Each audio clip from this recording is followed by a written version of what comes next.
Hi అండి, అందరికీ నమస్తే. Welcome to our channel Sunitha curry Sandeep creators. స్వాధ్యాయం భావనా శక్తి. భావనా శక్తిలో ఈరోజు మనం తెలుసుకోబోతున్నది సామరస్యం. ఈ యొక్క పుస్తక రచయిత బి అరవింద్ రెడ్డి గారికి, అలాగే పితామహ బ్రహ్మర్షి పత్రిజీ గురువు గారికి, మరి మాస్టర్స్ అందరికీ కూడా హృదయపూర్వక నమస్కారములు తెలియజేసుకుంటూ సామరస్యం గురించి ఎంత చక్కగా రాశారో వివరించారో తెలుసుకుందాం. సామరస్యం అనేది సృష్టి వ్యక్తీకరణలోని ఒక అద్భుతమైన భావన.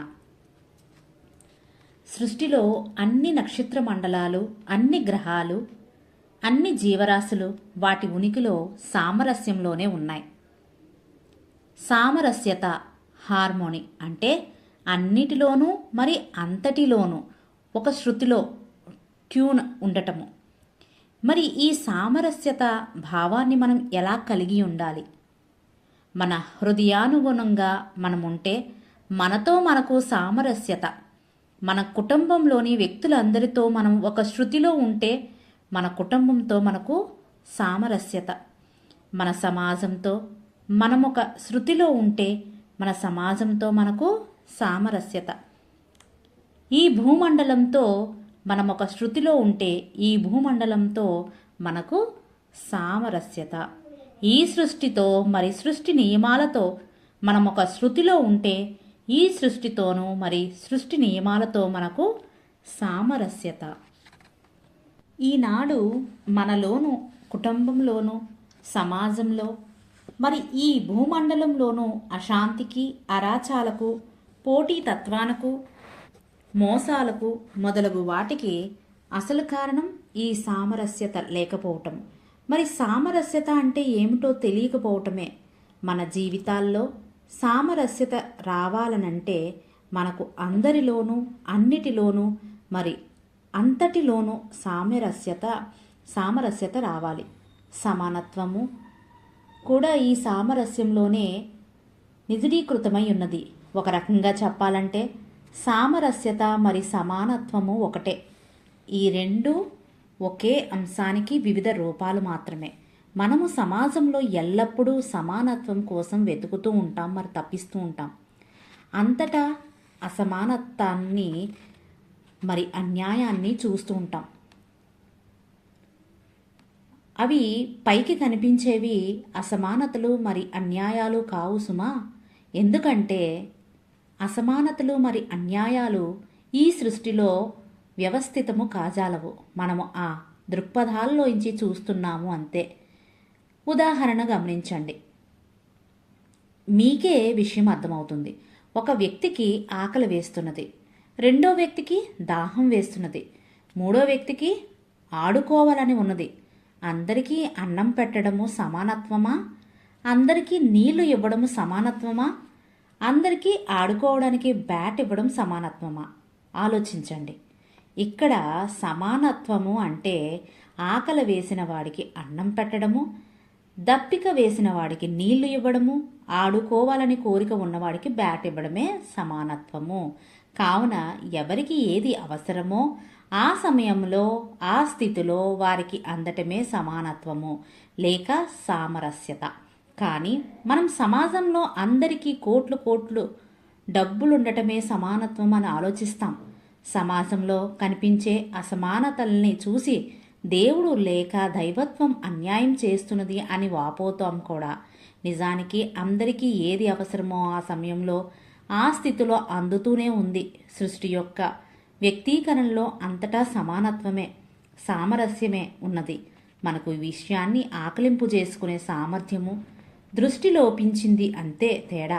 అందుకే రీచర్డ్ బ్యాక్ అనే గొప్ప ఆధ్యాత్మికవేత్త మరి రచయిత ఇలా అన్నారు: the mark of your ignorance is directly professional to the depth of your belief in equality and injustice. మీకు అసమానతల మీద మరి అన్యాయాల మీద ఎంత లోతుగా నమ్మకం ఉందో నీకంతగా అజ్ఞానం ఉన్నదని లెక్క. కాబట్టి మిత్రులారా, అసమానతల్ని, అన్యాయాల్ని పక్కన పెట్టి సృష్టి నియమాల్లోని సమానత్వాన్ని మరి సామరస్యాన్ని దర్శించండి. అప్పుడు మీ జీవితం సామరస్యంగా మారిపోతుంది. అప్పుడు మీ హృదయ రాగము మీ జీవన రాగంతో ఒక లయగా సాగుతుంది, ఒక శృతిగా పలుకుతుంది. అప్పుడు మీ రాగము ఈ సమస్త సృష్టిలోని మరి సృష్టి నియమాలతో ఒక శృతిలో ఉంటుంది. అప్పుడు మీరు ఒక చోటనో లేక ఒక స్థితిలోనో ఇరుక్కుపోయి ఈ సమస్త సృష్టిలో పోరాడటం మానివేస్తారు. ఆ సమస్త సృష్టి యొక్క అనంత ప్రవాహంతో పాటు సాగిపోతారు. అదే మన జీవితం యొక్క అర్థము మరి పరమార్థము. మానవుడు ఈనాడు ఎదుర్కొంటున్న ప్రధాన సమస్య సంబంధ బాంధవ్యాల్లో సఖ్యత లేకపోవటము. Broken up relationships or uncomfortable relationships అని అన్ని మానవ సంబంధ బాంధవ్యాలు ఇలా విచ్ఛిన్నమైపోవడానికి అసలు కారణం సంబంధ బాంధవ్యాల్లో ఈ సామరస్యత లోపించటమే. ఒకవేళ ఈ సామరస్యత ఉంటే సంబంధ బాంధవ్యాలు చాలా సాఫీగా ఉండేవి. మానవ జీవితము సంబంధ బాంధవ్యాలమయము. మానవుడు తనతోనూ ఇతరులతో, జంతువులతో, మొక్కలతో, వాతావరణంతోనూ, కాలంతోనూ, స్థలంతోనూ, జీవితంతోనూ, ఈ సృష్టితోనూ సంబంధాన్ని కలిగి ఉన్నాడు. మరి మానవుని ఆనందం ఈ సంబంధ బాంధవ్యాలతో ఒక సామరస్యంలో ఉంటే ఆ సఖ్యతలో వస్తుంది. ఈ సందర్భంలో సంబంధ బాంధవ్యాల్లో సామరస్యత లేకపోవడానికి గల కారణాలు అన్వేషిద్దాం. సామరస్యత లోపానికి ప్రధానంగా గల కారణం మొదటిది నిందించటం. మన సమస్యలకు మనం ఎల్లప్పుడూ ప్రక్క వాళ్ళను బాధ్యులని చేసి నిందిస్తూ ఉంటాము. లేకపోతే మనల్ని మనం నిందించుకుంటూ పోతాం. పరనిందైనా చేస్తాం, లేక ఆత్మనిందైనా చేసుకుంటాం.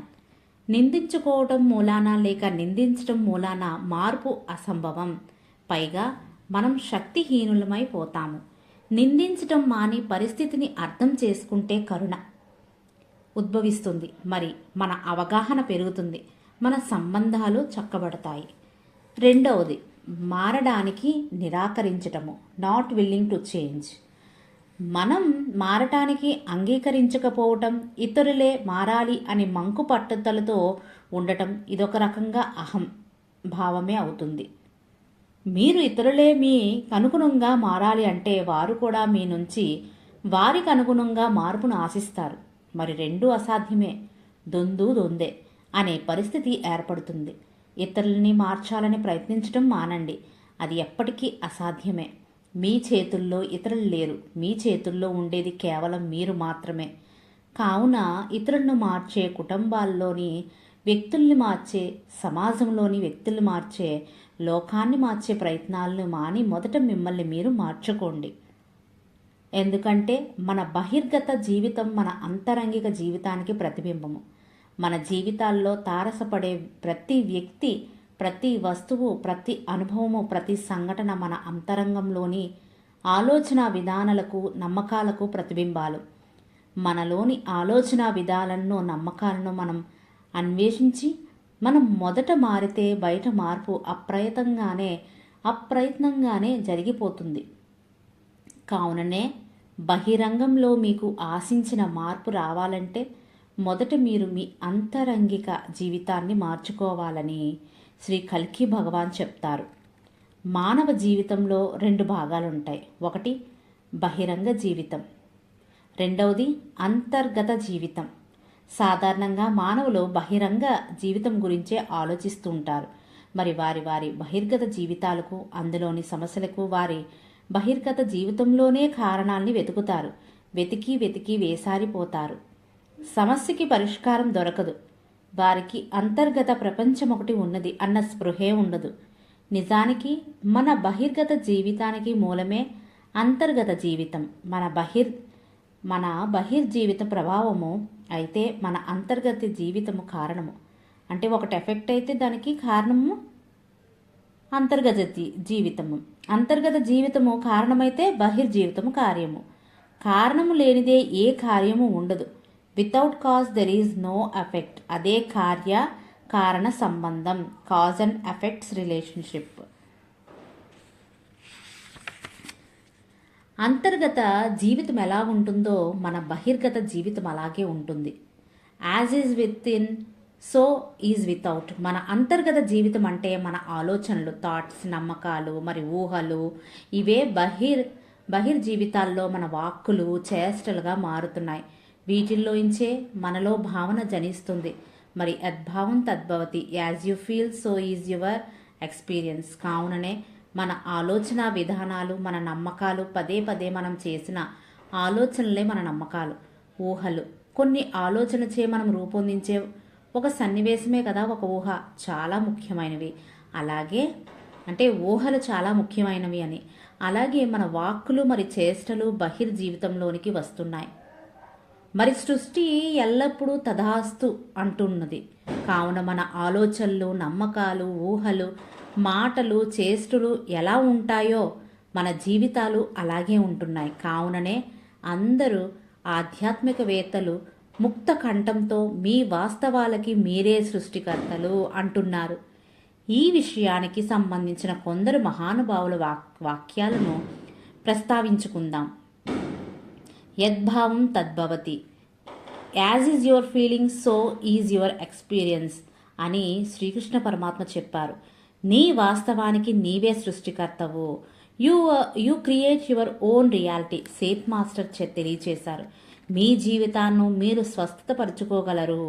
లూయిస్ ఎల్హే గారు చెప్పారు. నీ జీవితాన్ని రూపకల్పన చేసే శిల్పివి నీవే. స్వామి వివేకానంద తెలియచేశారు. మనమంతా సృష్టికర్తలం. బ్రహ్మర్షి సుభాష్ పత్రిజీ గురువు గారు తెలియచేశారు. నీ జీవితానికి నీవే సర్వాధికారివి. గౌతమ్ బుద్ధుడు తెలియచేశారు. మరి 7వది, మీ విధికి పాత్రకు మీరే రూపకర్తలు, మీరే రచయితలు. మీ జీవిత గాథను వ్రాసుకునే రచయితలు మీరే. మీ చేతుల్లో కలం ఉంది. మరి మీరు ఏది వ్రాయడానికి ఎంచుకుంటే అదే మీ జీవితంలోనికి ప్రవేశిస్తుంది.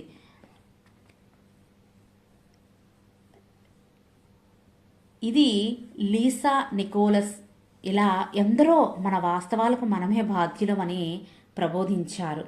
ప్రబోధిస్తున్నారు. ఇదొక శాశ్వత వాస్తవం. మన జీవితానికి మనమే బాధ్యులము. మన జీవితంలోని ప్రతి అనుభవాన్ని మనమే మార్చుకోగలం కూడా. స్వబాధ్యతను అంటే సెల్ఫ్ రెస్పాన్సిబిలిటీస్ అలవర్చుకోవాలి. మరి మనకు తెలుసు, బహిర్జీవితము ఒక వృక్షమైతే దానికి బీజము అంతర్జీవితము. ఏ గింజ నాటితే ఆ మొక్కే మొలుస్తుంది. చింతగింజ నాటితే వేప చెట్టు రాదు కదా. కావున బహిర్జీవితంలో మార్పు రావాలంటే మొదట మనలో అంటే మన అంతరంలో మార్పు రావాలి. మిమ్మల్ని మరి ఇతరుల్ని అర్థం చేసుకోవడానికి ప్రయత్నించడం, విశ్లేషించడానికి ప్రయత్నించడం, తీర్మానాలు చేయడానికి ప్రయత్నించడం వ్యర్థం. అది మనస్సు చేసే వ్యర్థ ప్రేలాపన. మిమ్మల్ని మీరుగా అంగీకరించుకోండి. ఇతరుల్ని ఇతరులుగా వదిలిపెట్టేయండి. మీరు మారడానికి ప్రయత్నించకండి. ఇతరుల్ని మార్చడానికి ప్రయత్నించకండి. మిమ్మల్ని మీరుగా మరి ఇతరుల్ని కూడా వారిని వారుగా మీరే అంగీకరించేస్తే మార్పు అనేది అప్రయత్నంగానే వస్తుంది. అంగీకారము అనున్నది చాలా ప్రధానం. Acceptance is the bedrock of spirituality. అంగీకారమే ఆధ్యాత్మికతకు పటిష్టమైన మూలము అంటారు శ్రీ కల్కి భగవాన్. ఇక్కడ మనముగా ఉండేందుకు, ఇతరులను అనుకరించేందుకు కాదు, ఇతరులతో పోటీ పడేందుకు కాదు, ఇతరులతో మనల్ని పోల్చుకునేందుకు కాదు. No imitation, no competition, no comparison. ఆధ్యాత్మికత అంటే ఇంకొకరిలాగా అయ్యేందుకు ప్రయత్నించడం కాదు, మనముగా ఉండటం మాత్రమే. Spirituality is not the matter of becoming somebody, it is being as you are. కావున కొందరు వ్యక్తిత్వాన్ని అనుసరించి మీ ఆత్మను కించపరుచుకోకండి. ఇది ఆత్మహత్య కాదా? మరి ఆలోచించండి. కొందరు పెద్ద పెద్ద గురువులను, మహానుభావులను పేరొందిన వారిని అనుకరిస్తూ ఉంటారు, వారిలాగా ఉండాలని ప్రయత్నిస్తూ ఉంటారు. ఇది ఆధ్యాత్మికత కాదు. అందుకే కాబోలు బ్రహ్మర్షి పత్రిజీ గారు నిరంతరము ఇలా అంటూ ఉంటారు, గురువు చెప్పినట్లు చేయాలి కానీ గురువు చేసినట్లు కాదు అని. అందుకే మన పెద్దలు ఎన్నో సామెతల్లో ఈ విషయాన్ని చర్చించారు. కాకి హంస నడక నేర్వబోయి తన నడకను కూడా కోల్పోయినట్లు అని, మరి పులిని చూసి నక్క వాతలు పెట్టుకున్నట్లు అని, మరి రెంటికి చెడ్డ రేవడి అని, ఇలా ఇదే విషయాన్ని చాలా స్పష్టంగా చెప్పారు. ఎప్పటికీ నక్క నక్కే, నాగలోకం నాగలోకమే, నక్కకు నాగలోకానికి తేడా లేదా చెప్పండి? ఇంత కొంతమంది ఇతరుల్ని విశ్లేషించి తీర్మానించి అర్థం చేసుకోవడానికి ప్రయత్నిస్తూ ఉంటారు.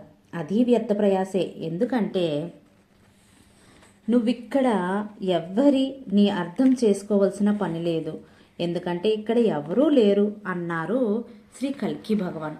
ఆయన మాటల్లో అంతరార్థమును కాస్త చర్చించుకుందాం. ప్రతి మనిషి తన మనసుకు అనుగుణంగా నడుస్తున్నాడు. నిజానికి ఉన్నది ఒకే మనసు.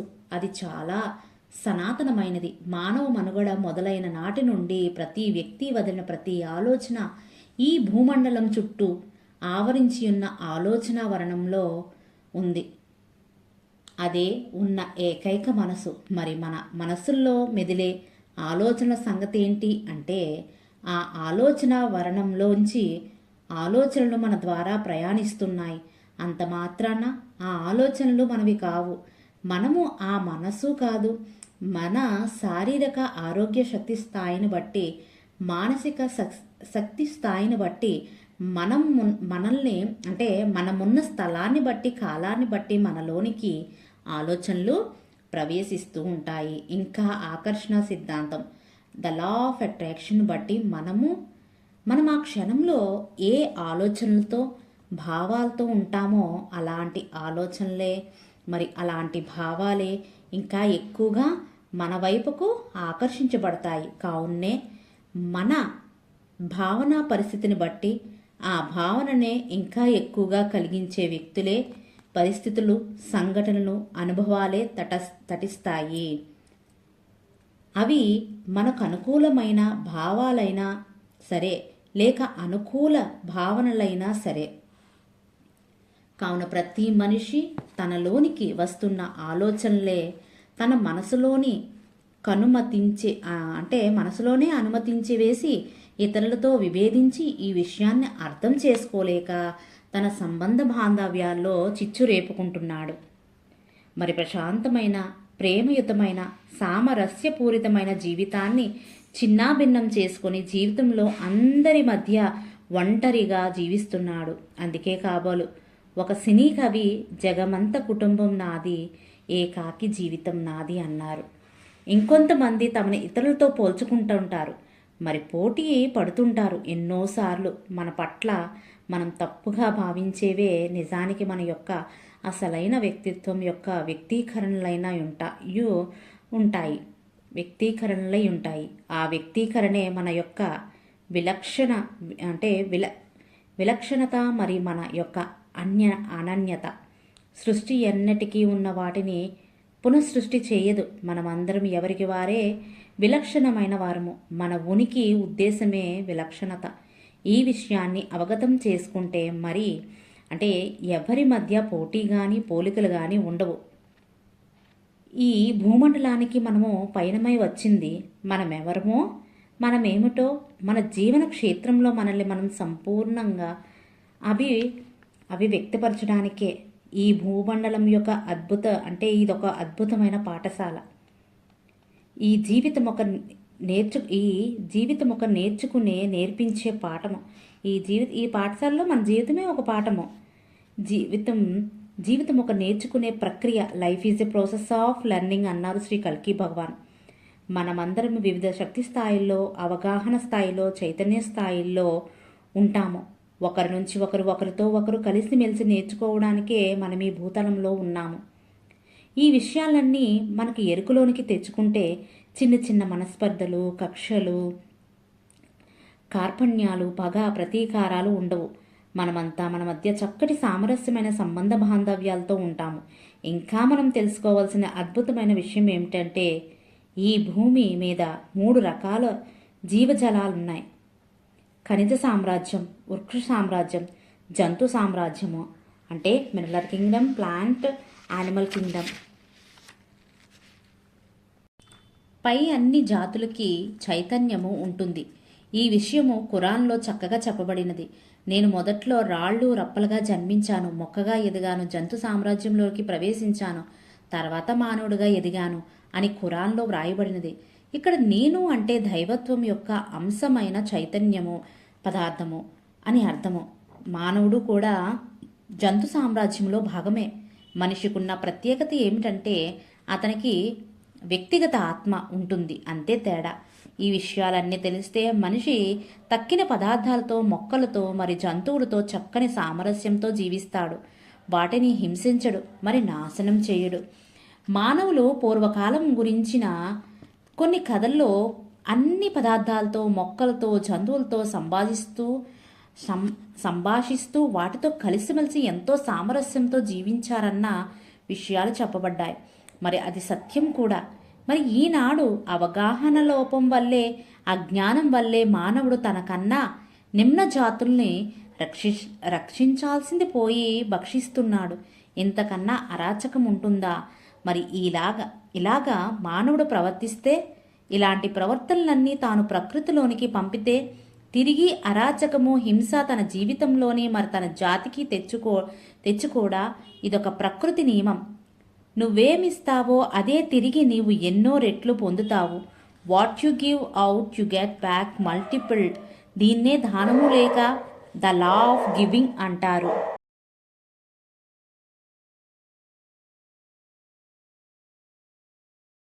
ఇది అర్థం చేసుకుంటే సామరస్యత ఏర్పడుతుంది.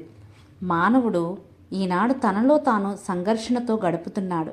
నిరంతరం తనతో తాను పోరాడుతూ తనని తాను అంగీకరించుకోలేక, తనను తాను ప్రేమించుకోలేక, తన పట్ల తాను అసంతృప్తితోనూ మరి తనను తానే ద్వేషించుకుంటూ బ్రతుకుతున్నాడు. మనకున్న సంబంధమే ఇతరులతోనూ మరి దేనితోనైనా ప్రతిబింబిస్తుంది.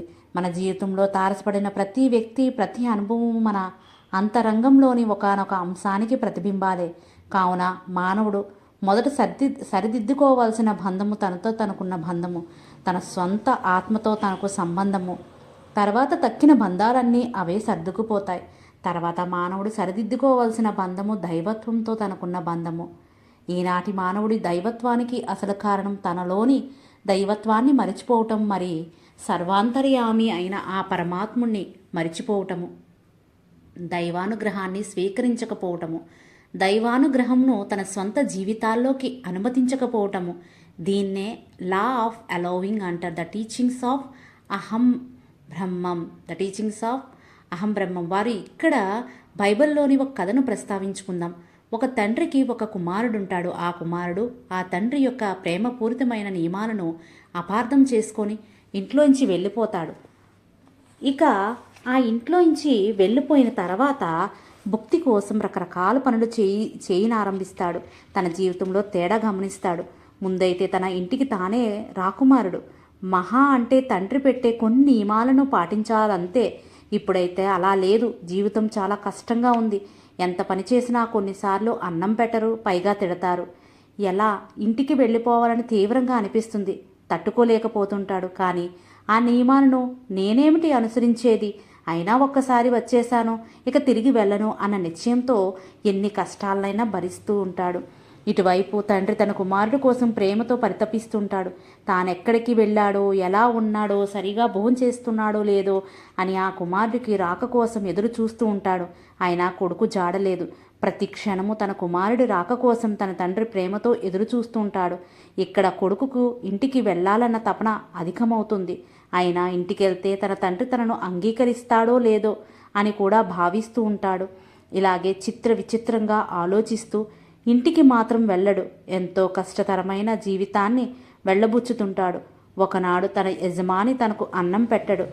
ఇతడికి ఆకలి మండుతూ ఉంటుంది. అప్పుడు అతడు పందులు మేపే ఘాట్లో పడుకొని ఉంటాడు. ఇక ఆకలికి తట్టుకోలేక, ఇక చేసేది లేక అబగా పందులు తౌడును తినేస్తాడు. గబగబా ఆ పందుల యొక్క తౌడును తినేస్తాడు. తన దుస్థితికి కళ్ళ వెంపడి నీరు ధారగా కారిపోతుంది. ఇక తండ్రి దగ్గరికి వెళ్ళే కోరిక అత్యంత తీవ్రంగా మారిపోతుంది. తండ్రి కాదన్నా సరే, శిక్షించినా సరే, లేక ఏదేమైనా సరే తన తండ్రి వద్దకు వెళ్ళాలని నిర్ణయించుకుంటాడు. అప్పటికే కొన్ని సంవత్సరాలు గడిచిపోయి ఉంటాయి. ఆ చినిగిన బట్టలతో, ముడతలు పడిన శరీరంతో, ఎండిపోయిన కడుపుతో నీరసంగా ఇంటికి వెళ్తాడు ఆ కుమారుడు. తండ్రి తన కొడుకును గుర్తుపట్టలేనంతగా మారిపోయి ఉంటాడు.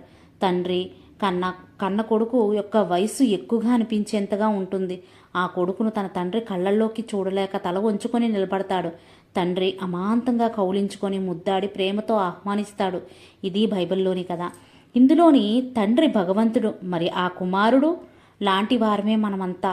ఇంటికి తిరిగి వెళ్ళకూడదు, తండ్రి సహాయం అందుకోకూడదు, తండ్రి తనను నిరాకరిస్తాడేమోనని రకరకాలుగా చేసే ఆలోచనలే మన అజ్ఞానం. మరి తండ్రి యొక్క ప్రేమపూరితమైన నియమాలే ఈ సృష్టి నియమాలు. ఈనాటి మానవుడు దుస్థితి అలాగే అంటే ఆనాడే ఎంతో చక్కగా బైబిల్లో వర్ణించారో చూడండి. ఈ కథలో తండ్రిలాగే ఈ సృష్టి తన అనుగ్రహాన్ని మనపై ఎల్లప్పుడూ చూపిస్తూనే ఉంటుంది. మనమే మన అజ్ఞానంతో ఆ శక్తి యొక్క ప్రవాహాన్ని మనలోనికి మరి మన జీవితాల్లోనికి అనుమతించటం లేదు. ఈ శక్తిని పలు రకాలుగా పిలుస్తున్నారు. ఆ శక్తిని విశ్వశక్తి అనండి, లేక ప్రాణశక్తి అనండి, ప్రేమశక్తి అనండి, లేక దైవానుగ్రహము అనండి, లేక ఇంకే పేరుతో పిలిచినా సరే ఆ అనుగ్రహ శక్తి మనపై ఈ సృష్టిలోంచి జాలువారుతూనే ఉంటుంది. ధ్యానం చేయటం, దైవాన్ని ప్రార్థించి శక్తిని గ్రహించటం, లేక హృదయాన్ని తెరిచి ఉంచుకొని ఉండటము ఆ దైవానుగ్రహాన్ని పొందుటకు మార్గాలు. మన ఉనికికి, మన జీవితానికి, మన శ్వాసకు ఆధారం ఈ సృష్టే. అంతే కానీ మన భార్య పిల్లల్లో, లేక తల్లిదండ్రుల్లో లేక ఇంకెవరో కాదు. మనకు అసలు ఆధారం, మూలం, సమర్థత, అండ ఈ సృష్టి. కావున మనం సరిచేసుకోవాల్సిన బంధం ఈ సృష్టితో మనకున్న బంధం. ఈనాడు మానవ హృదయాల్లో భయం పేరుకుపోవడానికి అసలు కారణం తాను ఈ సృష్టి నుండి విడివడి ఉన్నాను అనే నమ్మకంతో ఉండటమే. ఈ ఎడబాటులోంచే భయము ఉద్భవిస్తోంది. తిరిగి సృష్టిలో మనం కలిసిపోతే, అనుసంధానమైపోతే ఇక మన హృదయాల్లో మిగిలేది ప్రేమే. తర్వాత మానవుడు సరిదిద్దుకోవలసిన బంధం తన సొంత తల్లిదండ్రులతో బంధం. ఈనాడు ప్రతి మానవుడు శారీరకంగా ఈ భూతలంలో సంచరించటానికి మూలం తన తల్లిదండ్రులే. వారి వలన లభించిన శరీరంతోనే కదా మన జీవితం అంతా తిరగాడేది, మరి అన్ని అంగాలతో జీవితాన్ని ఆస్వాదించేది. కావున భౌతిక శరీరం మనకు వారిచ్చిన కానుక కనుక వారికి కృతజ్ఞతతో ఉండటమే కాకుండా ఆ పవిత్రమైన బంధాన్ని అర్థం చేసుకోవాలి. మన తల్లిదండ్రులను మనమే ఎంపిక చేసుకుంటాం.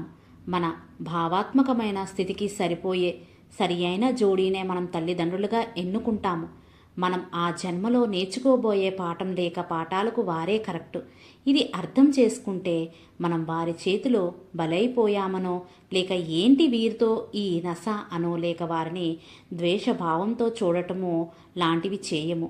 తల్లిదండ్రులతో మనకు మన హృదయాల్లో ఉన్నటువంటి బంధం వలనే మన జీవితాల్లో మన యొక్క ఆరోగ్య పరిస్థితి, మరి ఆర్థిక పరిస్థితి ఆధారపడి ఉంటుంది అంటారు శ్రీ కల్కి భగవాన్. మన జీవితాల్లో ఆరోగ్యం, ఆనందం, ఐశ్వర్యం కావాలంటే మొదట మన సొంత తల్లిదండ్రులతో బంధాన్ని సరిచేసుకోవాలి. ఎలా? ఒకవేళ మీరిప్పటికే నిజంగా ప్రేమిస్తుంటే వెరీ గుడ్. లేక మీ హృదయంలో వారి పట్ల నిజంగా ప్రేమ లేకపోతే వారిని క్షమించి వేసి ప్రేమతో ఆశీర్వదించండి. మరి వారి ఆశీర్వాదం తీసుకోండి. వారు భౌతికంగా లేకపోతే వారి రూపాల్ని మీ హృదయాల్లో నిలుపుకొని వారిని ప్రేమతో మీరు ఆశీర్వదించినట్లుగా, మరి వారు మిమ్మల్ని ఆశీర్వదిస్తున్నట్లుగా, ఆపై ఒకరినొకరు ప్రేమతో కౌగిలించుకున్నట్లు ఊహించుకోండి. ఇలా చేసి మనం తల్లిదండ్రులతో మన బంధాన్ని ప్రేమమయం చేసుకోవచ్చును. తల్లిదండ్రుల మీద దయలేని పుత్రుండు పుట్టనేమి వాడు గిట్టనేమి, పుట్టలోని చదులు పుట్టవా మరి గిట్టదా, విశ్వదాభిరామ వినురవేమా అని పద్యం గుర్తొచ్చింది కదా. ఇక మన బిడ్డలతో మనం సంబంధ సామరస్యంగా ఉండాలంటే మన పిల్లలు నిజానికి మన పిల్లలు కాదు, మరి వారు మన సొత్తు కాదు. వారు మన ద్వారా జన్మ తీసుకునే జీవితం యొక్క పిల్లలు లేక సృష్టి యొక్క పిల్లలు. ఆధ్యాత్మికంగా పిల్లలే పెద్దలు, మనం భౌతికంగానే పెద్దలు. మన యొక్క అజ్ఞానాన్ని, ఆంక్షల్ని వారిపై మోపి వారిని భ్రష్టు పట్టించే కంటే వారిని వారుగా స్వేచ్ఛగా ఎదగనిస్తే అటు వారి జీవితాల్లోని మన సొంత జీవితంలోని ప్రగతి ఉంటుంది.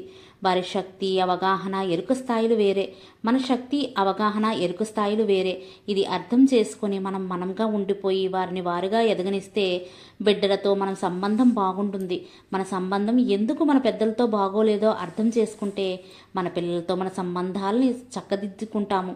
మన పెద్దలు మన పట్ల చేసిన తప్పు మనం మన పిల్లల పట్ల చేయరాదు. ఆలోచించండి. ఇక భార్యాభర్తల సంబంధం ఇది ఎంతో పవిత్రమైనదే, మరి ప్రాముఖ్యమైనది. ఈనాడు ఎంతోమంది స్త్రీలు వీడెందుకు కట్టుకున్నాను దేవుడా, వీడినెందుకు కట్టుకున్నాను దేవుడా అని వాపోతున్నారు. మరి పురుషులు దీన్నెందుకు చేసుకున్నాను రా నాయన అని వాపోతుంటారు. ఒకే ఇంట్లో ఉండి కలిసిమెలిసి ఆనందించడం పోయి కలిసి దుఃఖిస్తూ ఉంటారు. ఒకరిలో ఒకరు మార్పును ఆశిస్తుంటారు. పచ్చని కాపురానికి వారే చిచ్చు పెట్టుకుంటారు. చిన్న చిన్న మనస్పర్ధలతో విడిపోవడాలు, హింసించుకోవడాలు, చంపుకోవడాలు నిత్యం మనం దర్శిస్తూ ఉంటాం కదా. దీనికి అంతటికీ మూల కారణం వారి బంధంలో సామరస్యత లేకపోవడమే. భార్యాభర్తలను ఒకరికొకరు నిజంగా ప్రేమించుకొని వారిలో వారిని ఇద్దరూ ఒప్పుకొని ఆ బంధంలోనే వారు స్వేచ్ఛను ప్రసాదించుకుంటే ఇక ఆ సంసారం పండినట్లే. ఎందుకు శ్రీ కల్కి భగవాన్ గారు అంటే గురువు గారు ఒక చక్కటి ఉదాహరణ చెప్తారు. అమెరికాలో ఒక పెద్ద ఇంగ్లీష్ ప్రొఫెసర్ ఒక కాయగూరలు అమ్మే స్త్రీని పెళ్లి చేసుకుంటాడు. వీరిద్దరికీ ఏ సమస్య లేదు. కానీ లోకం నెవ్వరిపోతుంది. 25 సంవత్సరాల తర్వాత కూడా వారు ఒకరితో ఒకరు చిలకా గోరింకల్లా కలిసిమెలిసి ఉంటారు. వారి సామరస్యమైన బంధానికి కారణం ఏమిటంటే ఆ ఇంగ్లీష్ ప్రొఫెసరు తన భార్య నుంచి ఏ మార్పును ఆశించలేదు. ఆమెను ఆమెగా స్వేచ్ఛగా వదిలిపెట్టేశాడు. ఆమె కూడా అతడిలో ఏ మార్పును ఆశించకుండా అతడుగా వదిలిపెట్టేసింది. ఏ సమస్య లేదు. భార్యాభర్తల సంబంధానికి వారు ఒక ఆదర్శమైపోయారు. ఇతరుల నుంచి మార్పును ఆశించడం, వారి మార్చాలని ప్రయత్నించడమే అసలు తప్పు. వారిని వారుగా మనం మనసుల్లో వదిలిపెట్టేస్తే మనముగా మనసుల్లో పూర్తి స్వేచ్ఛాజీవులైపోవచ్చును. ఆత్మ ఎల్లప్పుడూ కోరుకునేది స్వేచ్ఛ. మనం స్వేచ్ఛను ప్రసాదించుకోవడానికి అసలు మార్గం ఇతరులను వారి పాటికి వారిని స్వేచ్ఛగా వదిలిపెట్టేయడమే. అప్పుడు వారిని వారు పూర్తిగా వ్యక్తీకరించుకోగలుగుతారు. మరి మనల్ని మనం పూర్తిగా అభివ్యక్తీకరించుకోగలుగుతాము. ఇప్పుడు మనం మన జీవితాల్లో ఎన్ని విధాలుగా సామరస్యాలుగా లేమో చూద్దాం. ఎందుకు ఆ వ్యక్తి నాతో సరిగ్గా ప్రవర్తించడు? నాకు ఈ వాతావరణం పడదు. నా జీవితం నా హృదయానుగుణంగా లేదు. నా భర్త, నా భార్య నా మాట వినదు. మా అమ్మ నాన్న అంటే నాకు ఇష్టం లేదు. నా పిల్లలు నా మాటలు పెడచెవిని పెడుతూ ఉంటారు. నా బాస్ నాతో తప్ప అందరితోనే సభ్యంగా ఉంటారు. ఈ కుళ్ళిపోయిన సమాజంలో నేను ఉండలేను. మా మధ్య ఉన్నది ప్రేమ మాత్రమే. నా యొక్క అన్ని సంబంధ బాంధవ్యాలు చాలా సామరస్యంగా ఉన్నాయి. నాకు ఇతరులతోని నా సంబంధం చాలా సామరస్యంతో, ప్రేమతో ఉన్నది. అంటే ఇక్కడ ఫస్ట్ మనం చెప్పుకున్నాం కదా, నా బాస్ నాతో తప్ప అందరితోనే సవ్యంగా ఉంటారు. ఈ పాళ్ళలోకంలో నేను బ్రతకలేను. ఇలా మనం ఎన్నో విధాలుగా మన స్థితిని వెళ్ళగొక్కుతాం. ఈ సామరస్యతను పెంపొందించడానికి అంటే ఇప్పటి వరకు అది లేదు, నాకు ఇది కాదు అని చెప్పేసి అనుకున్నాము. ఇప్పుడు ఎలా పెంపొందించుకోవడానికో కొన్ని దైవిక వాక్యాలను తెలుసుకుందాం. మా మధ్య ఉన్నది ప్రేమ మాత్రమే. నా యొక్క అన్ని సంబంధ బాంధవ్యాలు కూడా చాలా సామరస్యంగా ఉన్నాయి. నా కుటుంబంతోనూ, ఈ సమాజంతోనూ, ఈ భూమండలంతోనూ, మరి ఈ సమస్త సృష్టితోనూ నా సంబంధం అత్యంత సామరస్యంగా ఉన్నది అని చెప్పేసి ఇలాంటి విషయాలన్నీ కూడా మనము సామరస్యంగా చెప్తూ ఉంటామట. వాతావరణంతోనూ, పంచభూతాలతోనూ, ఖనిజ సామ్రాజ్యాలతోనూ, అన్ని వృక్ష జాతులతోనూ, మరి అన్ని జంతుజాలంతోనూ నా సంబంధం చాలా సామరస్యంగా ఉంది. ఈ జీవన సర్వస్వంలోనూ మరి సృష్టిలోనూ నా సంబంధం చాలా చక్కగా సామరస్యంగా ఉన్నది. ఇలా మీరు కూడా చక్కటి సామరస్యతా భావాన్ని కలిగించే దైవిక వాక్యాలను సృష్టించుకోవచ్చు. అంటే అఫర్మేషన్స్ అన్నమాట. ఆధ్యాత్మిక జీవితంలో భావం ప్రధానం. మానవ జీవితంలో ఎన్నో సంబంధ బాంధవ్యాలు ఉంటాయి. అన్నిటిలోనూ, అందరితోనూ, మరి అంతటితోనూ మానవుడు ఒక సామరస్య భావంతో ఉండటం అత్యంత ప్రధానం. బహిరంగంలో సామరస్యత నెలకొల్పుకోవాలంటే మొదట మన అంతరంగాల్లో సామరస్యత నెలకొల్పుకోవాలి.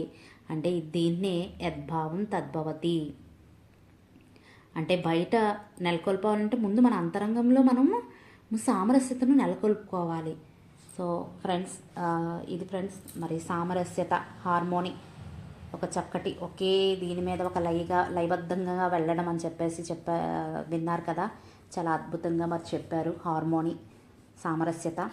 So thank you friends. మరి నెక్స్ట్ ఇంకొక పార్ట్ 9లో మళ్ళీ వేరొక విషయాన్ని తెలుసుకుందాం. Thank you for watching. Thank you so much.